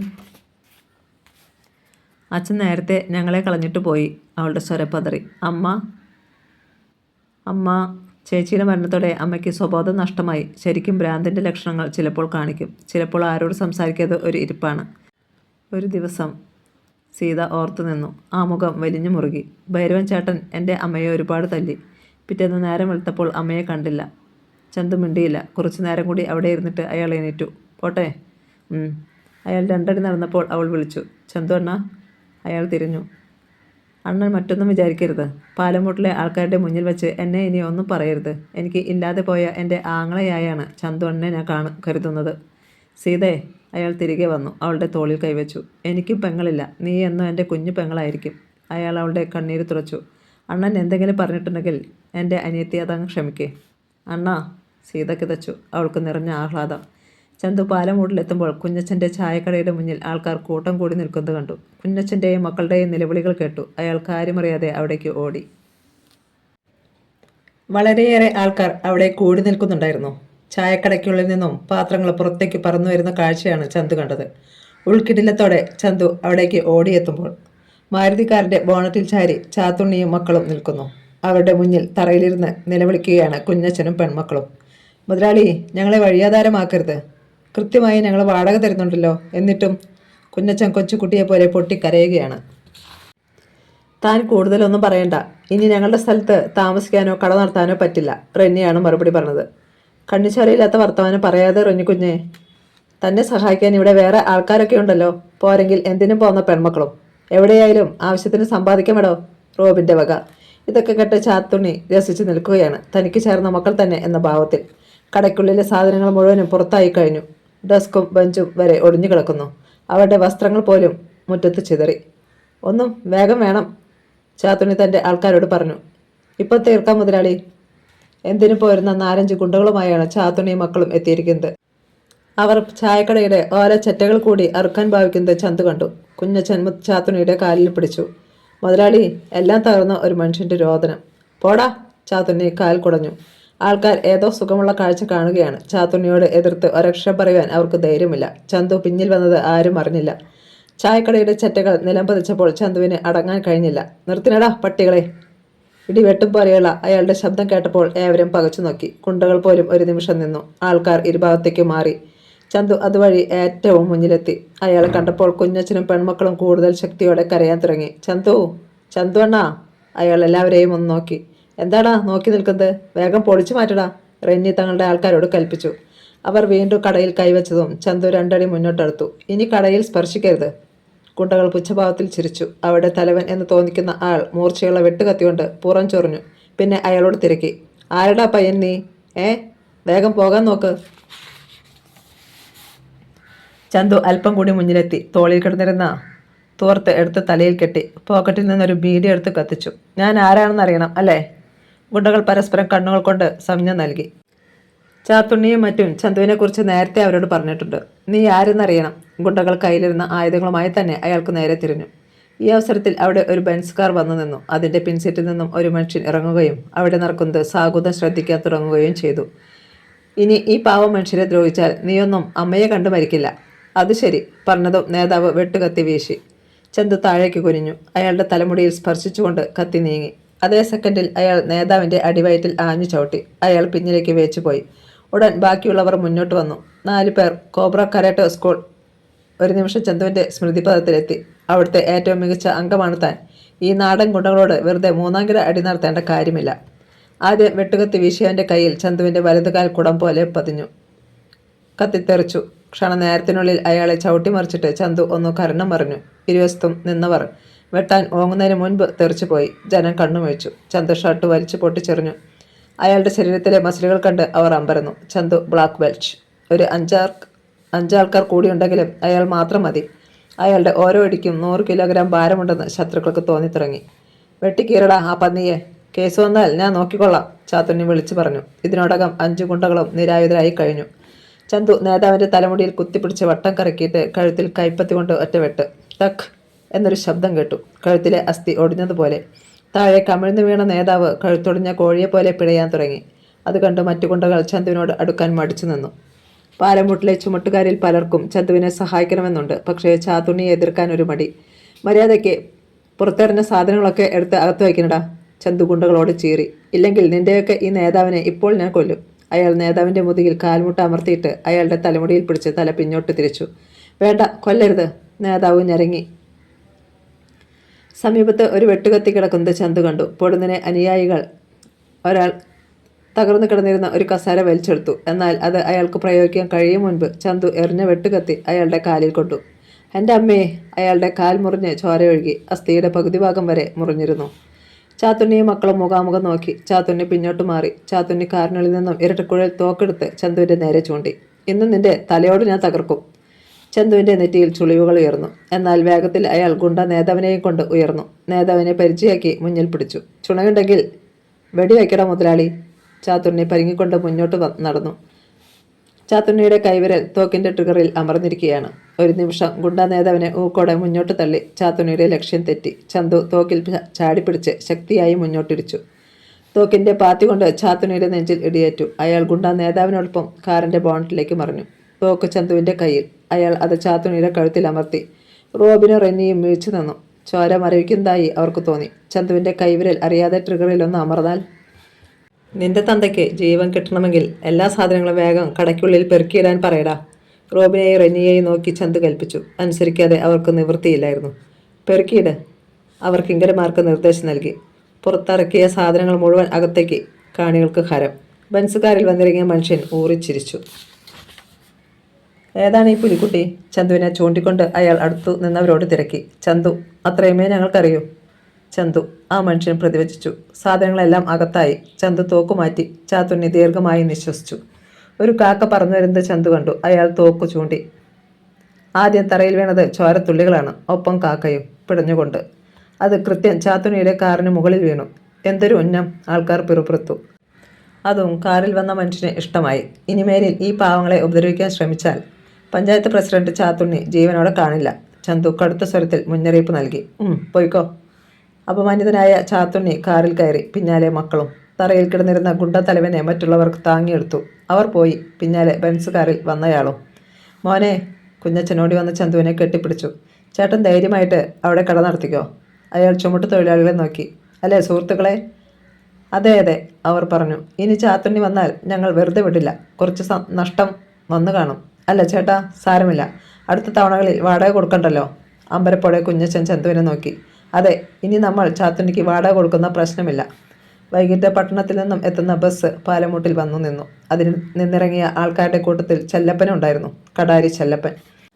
ചന്തു അവിടെ എത്തിയ ദിവസം ഉണ്ടായ ഏറ്റുമുട്ടലിൽ ഭൈരവന്റെ കടാര ലക്ഷ്യം തെറ്റിക്കൊണ്ട ആൾ.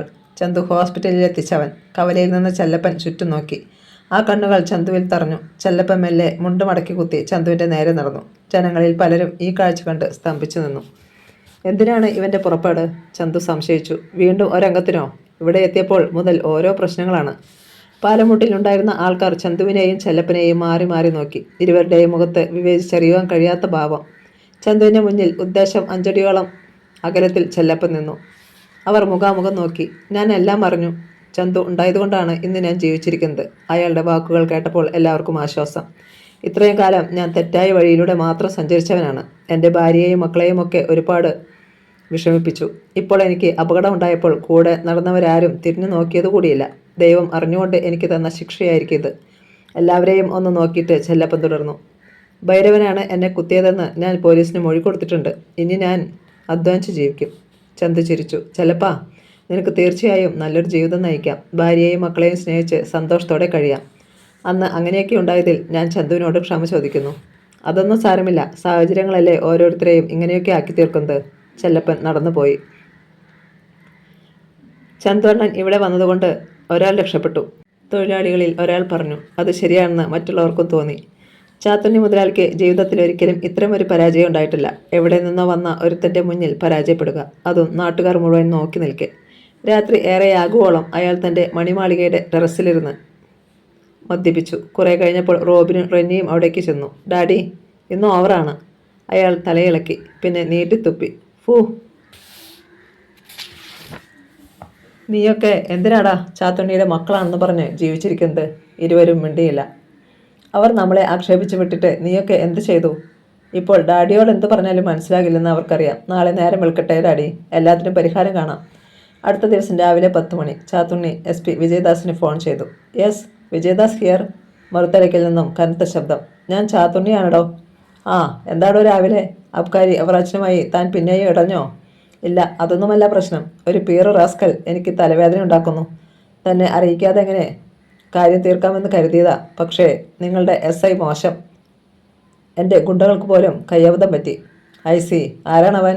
ഒരു ചന്തു. ചന്തു? ആ, നാടും വീടും ഒന്നും എനിക്കറിയില്ല. ഏതായാലും പാലമുട്ടിലെ കുറേ വായി നോക്കികൾ ഇപ്പോൾ അവൻ്റെ പക്ഷത്താണ്.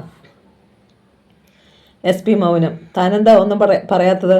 ഞാൻ ചിന്തിക്കുകയായിരുന്നു. അതൊന്നും എനിക്കറിയണ്ട. അവനെ ഒരു ആഴ്ചക്കുള്ളിൽ ഒതുക്കിയിരിക്കണം. ഓക്കെ. ചിന്താഭാരത്തോടെ SP റിസീവർ വച്ചു.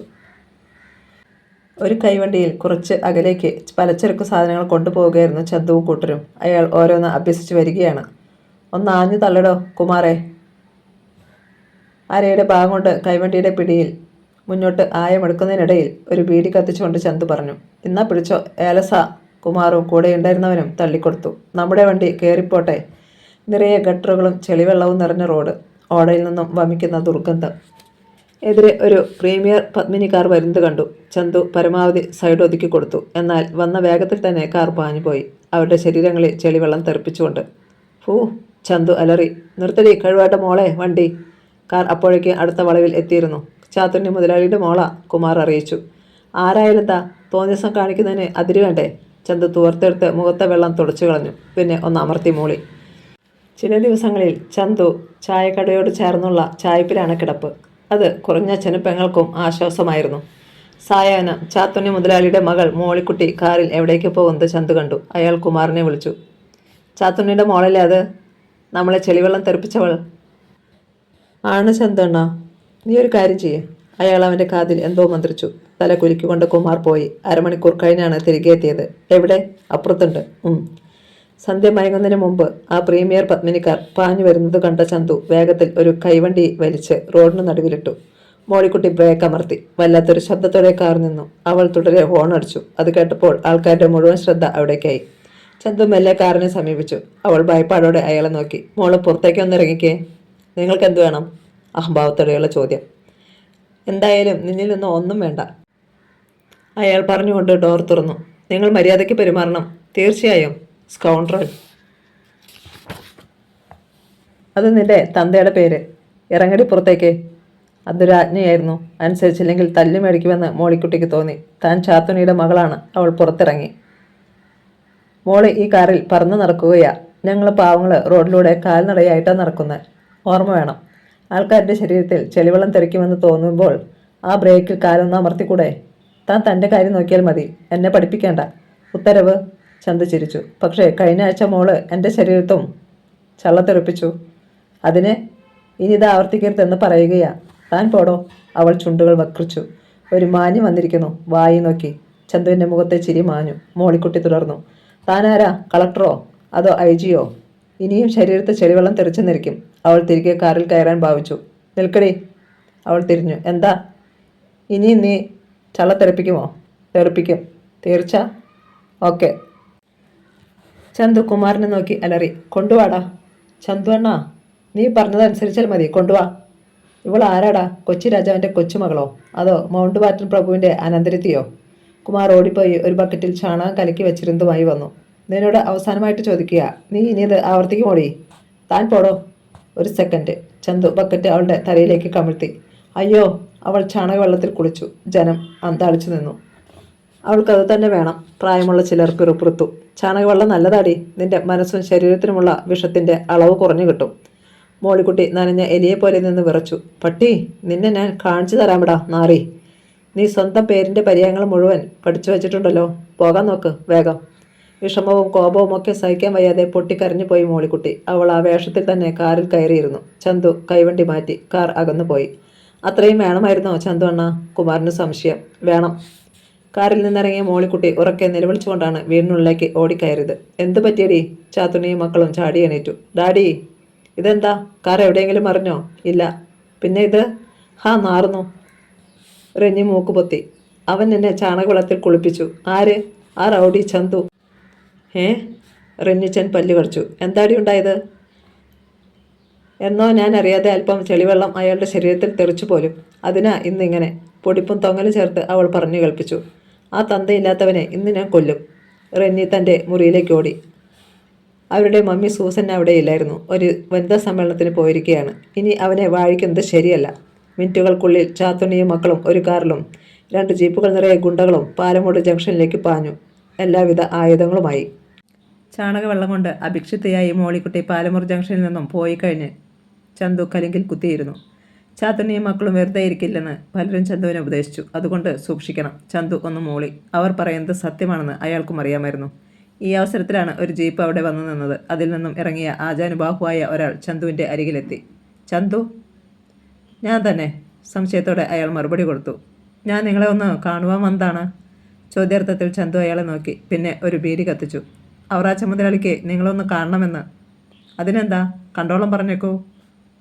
അതല്ല, എന്തോ ചിലത് സംസാരിക്കാനുമുണ്ട്. വിരോധമില്ല. ഇനി എങ്ങനെ പറയണമെന്നറിയാതെ ആഗതൻ കുഴങ്ങി. ഞാൻ ചന്തുവിനെ അദ്ദേഹത്തിൻ്റെ ബംഗ്ലാവിലേക്ക് കൊണ്ടുപോകാൻ വന്നതാണ്. അവറാച്ചിൻ്റെയോ? ആഗതൻ്റെ മുഖമിരുണ്ടു. മുതലാളിയെ ഇങ്ങനെ വിളിക്കാൻ ഉയർന്ന പോലീസ് ഉദ്യോഗസ്ഥർ പോലും ധൈര്യം കാട്ടാറില്ല. എന്നിട്ടാണ് ഇവൻ. ചന്തുവിൻ്റെ മുഖമടച്ച് ഒന്ന് കൊടുക്കാനുള്ള ആവേശം തോന്നിയെങ്കിലും അയാൾ അത് ഉള്ളിലൊതുക്കി. ചന്തു തുടർന്നു. ഞാൻ ആരെയും അങ്ങോട്ട് പോയി കാണാറില്ല. എന്നെ കാണണമെന്നുണ്ടെങ്കിൽ ഇവിടേക്ക് വരാൻ തൻ്റെ മുതലാളിയോട് പറ. പലരും ഈ സംസാരം ശ്രദ്ധിക്കുന്നുണ്ടായിരുന്നു. ചന്തു അങ്ങനെ പറഞ്ഞാൽ നിങ്ങൾക്ക് പ്രയോജനമുള്ള കാര്യമാണ്. എനിക്ക് തൽക്കാലം അവറാച്ചൻ്റെ ഗുണം വേണ്ട. എങ്ങനെയും ചന്തുവിനെ കൂട്ടിക്കൊണ്ട് ചെല്ലണം എന്നായിരുന്നു തൻ്റെ അനുയായിക്ക് അവറാച്ചൻ നൽകിയിരുന്ന നിർദ്ദേശം. അതുകൊണ്ടാണ് ഇത്രയും താഴുവാൻ ആ മനുഷ്യൻ തയ്യാറായതും. ഒന്ന് പോയി നോക്കിയാലോ ചന്തു അണ്ണ? കുമാർ പ്രോത്സാഹിപ്പിച്ചു. മുതലാളി എന്തെങ്കിലും ജോലി തന്നാൽ ഇവിടെ കിടന്ന് കൈവണ്ടി വലിക്കണമോ? ചന്തു അവനെ കടുപ്പിച്ചൊന്ന് നോക്കി. കുമാർ തലകുനിച്ചു. ചായപ്പീടിയിൽ നിന്നും കുഞ്ഞച്ചൻ ഇറങ്ങി വന്നു. ആഗതിനോട് ചോദിച്ച് കാര്യങ്ങളൊക്കെ മനസ്സിലാക്കി. മോൻ പോകണം.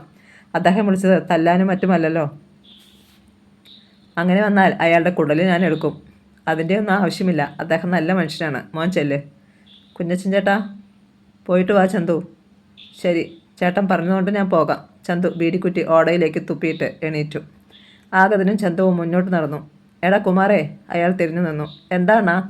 ആ ചാത്തുണ്ണിയോ മക്കളെ വന്നാൽ ഞാൻ ഉടനെ ഇങ്ങ് എത്തുമെന്ന് പറഞ്ഞേക്കണം. പറയാം. ചന്തു ജീപ്പിൽ കയറി. പിന്നാലെ ആഗതനും. അത് പാഞ്ഞു പോയി. അവറാച്ചൻ മുതലാളിക്ക് ചന്തുവിനെ ഇഷ്ടപ്പെട്ട് കാണും. ഇന്നാള് ചന്തു ചാത്തുണ്ണിയെ മക്കളെയും ഓടിച്ച അന്ന് അവറാച്ചൻ കാറിൽ നിന്നിറങ്ങി ശ്രദ്ധിക്കുന്നുണ്ടായിരുന്നു. ഒരു തൊഴിലാളി കുമാരനോട് പറഞ്ഞു. ചന്തു അണ്ണൻ രക്ഷപ്പെട്ടത് തന്നെ. പുള്ളിക്കാരൻ അവിടെ അടങ്ങി നിൽക്കുമോ? അതാ എൻ്റെയും സംശയം. അവരിങ്ങനെ സംസാരിച്ചുകൊണ്ട് നിൽക്കുന്ന അവസരത്തിലാണ് ഒരു കാറും 2 ജീപ്പുകളും അവിടെ വന്ന് ബ്രേക്ക് ചെയ്തത്. ഞൊടിയിടയിൽ അവയിൽ നിന്നും ചാത്തുണ്ണിയും മക്കളും ഗുണ്ടകളും ചാടിയിറങ്ങി. എല്ലാവരുടെയും കൈവശം ആയുധങ്ങൾ. പാലമൂട്ടിലെ ജനങ്ങളാകെ ഞെട്ടിവിറച്ചു. ഇത്രയും ഒരു സന്നാഹം അവർ ആദ്യം കാണുകയാണ്. എവിടെടാ ആ പഞ്ഞു കഴിവരുടെ മോൻ? ചന്തു, ചാത്തുണ്ണി അലറി. ഇറങ്ങി വാടാ, വരത്താ മര്യാദയ്ക്ക്. ആഹ്, നീ ചാത്തുണ്ണിയോട് കളിക്കാൻ വളർന്നോടാ? അട്ടഹാസത്തിന് മറുപടിയില്ല. പലരും പേടിച്ച് നിൽക്കുകയാണ്. എവിടെ പോയി ഒളിച്ചടാ ആ പട്ടി? അമ്മയുടെ മുലപ്പാല് കുടിച്ചവനാണെങ്കിൽ ഇറങ്ങി വാടാ. അച്ഛന് മുലപ്പാലുണ്ടോ എന്ന് ചോദിക്കാൻ കുമാരനു നാവ് തരിച്ചതാണ്. പക്ഷേ മിണ്ടിയില്ല. ഒറ്റ നായ്ക്കളെയും വായിൽ നാവിലടാ. റോബിൻ്റെ വക. ആണത്തമുള്ളവനാണെങ്കിൽ ചന്തുവിനെ ഇറക്കി വിടറാ. അതിനും മറുപടി ഉണ്ടായില്ല. എല്ലായിടത്തും നോക്കിനടാ. റെന്നി ഗുണ്ടകൾക്ക് നിർദ്ദേശം നൽകി. വേട്ടപ്പട്ടികളെ പോലെ അവർ പാഞ്ഞു നടന്നു. കണ്ണിൽ കണ്ട സാധനങ്ങളൊക്കെ അടിച്ചു തെറിപ്പിച്ചു. എന്തിയടാ ചന്തു? എനിക്കറിയത്തില്ല. അത് പറഞ്ഞയാൾ മുഖത്തടിയേറ്റ് വീണു. നിന്റെയൊക്കെ ദൈവമല്ലേ അവൻ?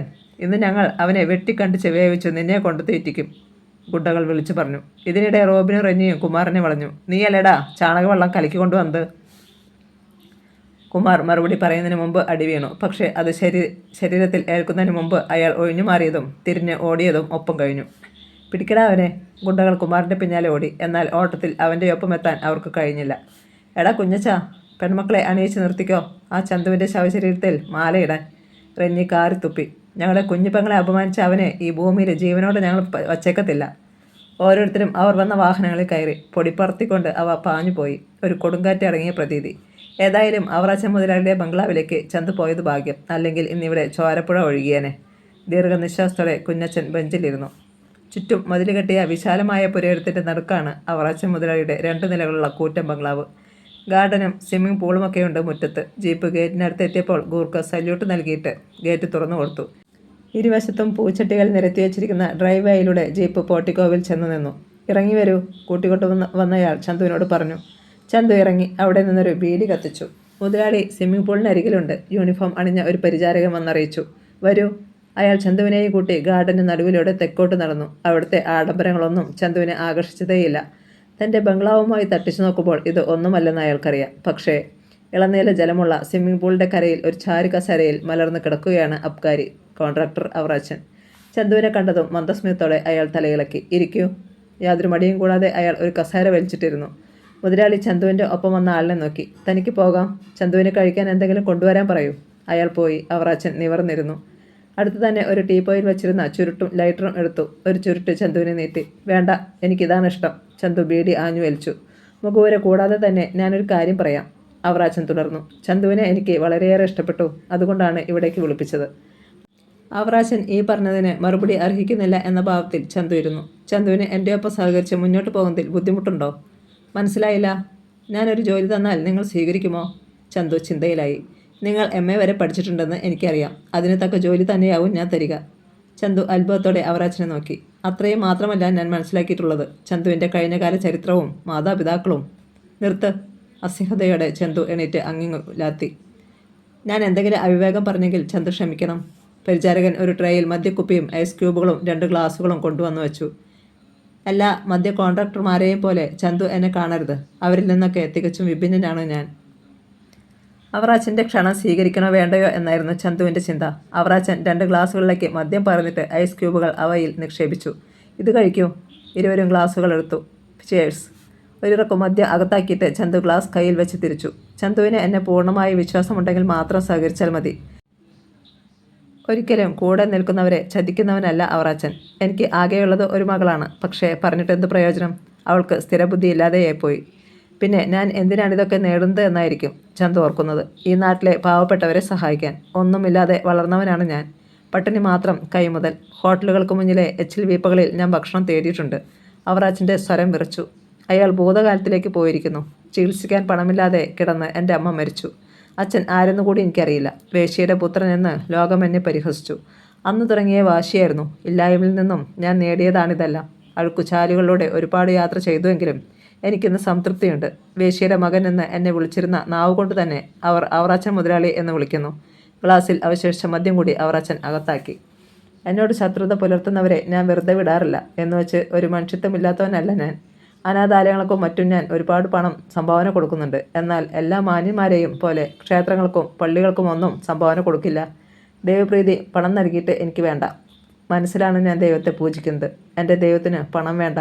അവറാച്ചൻ ഒരു വിചിത്ര മനുഷ്യനാണെന്ന് ചന്തുവിന് തോന്നി. തൽക്കാലം തനിക്ക് ശക്തനായ ഒരു മനുഷ്യൻ്റെ പിന്തുണ ആവശ്യമാണ്. അതിന് അവറാച്ചൻ ധാരാളം. ചന്തു ഒന്നും പറഞ്ഞില്ല. ശരി, ഞാൻ സമ്മതിച്ചിരിക്കുന്നു. റിയലി? Yes, thank you. അവറാച്ചൻ്റെ സന്തോഷത്തിന് അതിരില്ലായിരുന്നു. ഈ നിമിഷം മുതൽ ഞാൻ ചന്തുവിനെ എൻ്റെ മാനേജറായി നിയമിച്ചിരിക്കുന്നു. എല്ലാ ബിസിനസ്സുകളുടെയും മേൽനോട്ടം ചന്തുവിന്. മാസം 20,000 രൂപ ശമ്പളം. യഥാർത്ഥത്തിൽ ചന്തു ഇപ്പോൾ വീഴ്ചിരുന്നു പോയി. ഓരോ പെഗ് കൂടി കഴിക്കാം. ഇരുവരും ഗ്ലാസുകൾ എടുത്തു. പെട്ടെന്നാണ് ഒരാൾ ഓടി വന്നത്. മുതലാളി. എന്താ സേവറേ? ആ മനുഷ്യൻ്റെ മുഖത്തെ പരിഭ്രമം കണ്ട് അവറാച്ചൻ്റെ നെറ്റി ചുളിഞ്ഞു. കഥ തുടരും.